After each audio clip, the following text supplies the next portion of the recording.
their parents to live in Florida. Though Flo and Kay were still sheltered, they did get out more. In the space of 4 months, both of Flo and Kay's parents had died. The responsibility of looking after the twins fell to their younger sister, Jane. I took responsibility of the girls. We all decided to live together. And we're still sisters. I look at them as my sisters, but I would be the parent role. Now that Jane was caring for them, the twins blossomed. As children, their parents sheltered them. And when they both died, Jane really opened up a whole new world for Flo and Kay. Out of all people that can, just take care of them the best, she was the one to do it. Yeah. She had the ability to, she knew what they needed. They got out and explored the world. They got out and walked. They got out and met people and gave them really incredible freedom. They had spent years listening to music in their bedroom and singing in private. Now they got out and sang it in public. Out in January of 1974.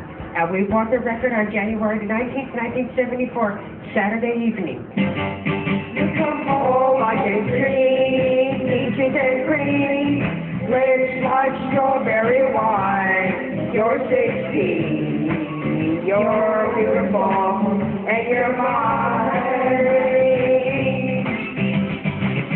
You're 16, you're beautiful, and you're mine. This was a golden age for Flo and Kay, and it gave them the confidence to get in touch with the celebrities they'd been listening to and watching on TV. Here's the first one you ever sent me. What'd you write? One DJ in particular captured their hearts. What did she write? Nick Sanders. Cutie pie Nick Sanders. When's Nick's birthday? On February 14th, 1963. How long's he worked at the coast? 9 months. It was 9 months this past Monday. And what's his girlfriend's name? Oh, we don't remember now. She's sort of like on the ugly side, though. She's fat. But for Flo and Kay, there was only one celebrity who really mattered. If you could meet anyone in the whole world, just one person, who would that be? Dick Clark. Hey, Dick Clark? When I told Dick Clark all about you, he said he wanted to meet you on Wednesday. This was the most exciting day of the twins' lives. They were going to meet their hero, Dick Clark. But the elation wouldn't last. Soon their world would be torn apart.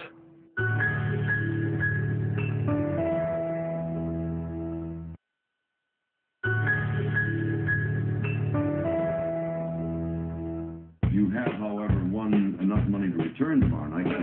Twin autistic savants Flo and Kay Lyman are about to meet their TV idol Dick Clark for the first time. It's the most exciting day of their lives. Flo and Kay travel deep into the forest of Busch Gardens Miami Reserve. Near the waterfalls, they see a rare and beautiful sight. Not that gorilla in the mist. We're talking Dick Clark. Hi, Dick Clark. How are you? How are you, Dick Clark? How are you, Dick Clark? I've heard so much about you. For 25 marvelous minutes, Flo and Kay take their friend on a trip down memory lane. Oh, look at this. Even more stuff. Oh, mackerel. Take a look at all the stuff. This has been read a lot, folks. Dick Clark assumes the role of game show host, firing questions about music and the pyramid. When did the pyramid first go on? Monday, March 26, 1973. How do you know that? I don't know that. This is my 48th year in the public eye, and nothing like this ever happened. Can I have a kiss goodbye? Yes, Dick Clark. Thank you. For Dick Clark, it's goodbye to two new friends. For Kay and Flo, it's goodbye to one they've known for 21 years. Well, we know your address, so we're right to you. Because of their autism, routine is intrinsic to Flo and Kay. They've been charting Dick Clark's $100,000 pyramid since 1974. But when it was suddenly taken off the air, they became very unhappy. The routines are right to the time. Every day, always. They got to stay in that routine. One time I didn't have the game show no more. Oh my God, it was like we don't have the game show no more. They were mad at me. I mean, they were mad. No, normally at this time the pyramid would be on, but this is some other game, other stuff on here. We're here in the USA Live Cafe with Judge Joseph A. Walker. There's no pyramid, so we were like depressed. We were depressed, in other words, when it went off. We didn't feel like talking to nobody, and we didn't have an appetite. We would go to bed, but we couldn't go to sleep because we'd be overtired. Savants, like the two sisters, they have to listen to music. They have to listen to certain programs. They have to make phone calls. And if you say you can't do that anymore, they simply are going to get more anxious or more determined. Hello, my name is Florence Lyman, and I would like to know, what is the delay on a $100,000 pyramid? It's been off since 4 weeks, and oh yeah, last time you gave me maybe this and maybe that. I really want to know the date. I hate that. Oh, I can't get it now. I get that dumb recording say, if you'd like to make a call, please try again. Terribly frustrated over this. Yesterday we broke down in church. Well, boy, our tears are really pouring out. We cried for it. We prayed for it to come on.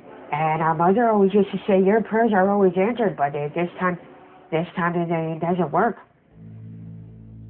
And then, on December the 8th, 2004, disaster struck for the twins. Dick Clark suffered a stroke. We heard it on Channel 8 News. Oh my gosh, boy, they were all shook up.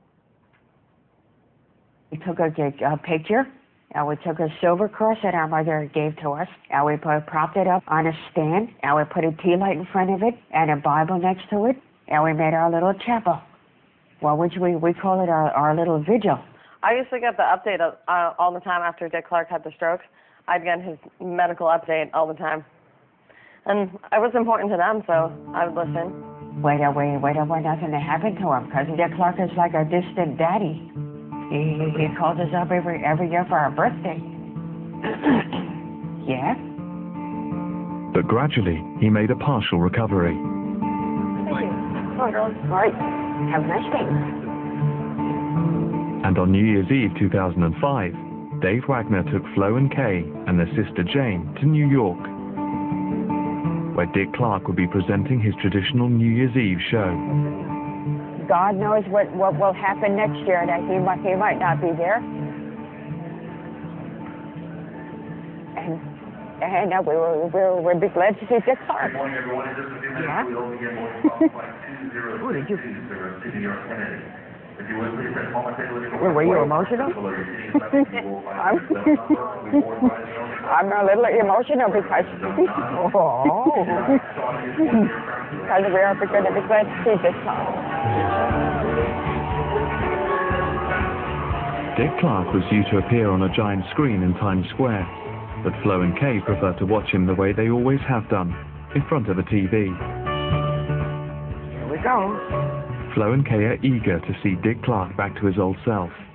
They've traveled a long way for this moment. Back where he belongs, the one and only Mr. Dick Clark. Thank you, Ryan, very much. It's really good to be back with you again this year. Yeah, listen. I had a stroke. Nothing, I was in bad shape. I had to teach myself how to walk and talk all over again. It was a long listen fight. to him. My speech is not perfect, but I'm getting there. Now, you and I have been a part of each other's lives for so many New Year's Eves that I wouldn't have missed this for the world. Oh, he sounds different now. Oh, that really changed him. They were like overwhelmed by the way he sounded. You know, they were not expecting that. They were just being given information that he's getting better, and they're believing, they're praying, and he's getting so much better. And then when they heard his voice, they were a little upset. And they have a fear because my grandfather died shortly after his stroke. So now I know that's in the back of their minds, and I know they're scared. I know they plan to go home and pray some more for him. They'll never give up. Uncertainty is what Flo and Kay most fear. They had lost both their parents, and now it seemed that Dick Clark might die too. But then it got much, much worse. Shortly after their return from New York, their sister Jane suffered a heart attack and died. Flo and Kay's first instinct was to call Dick Clark. I'll be real sad and everything. And we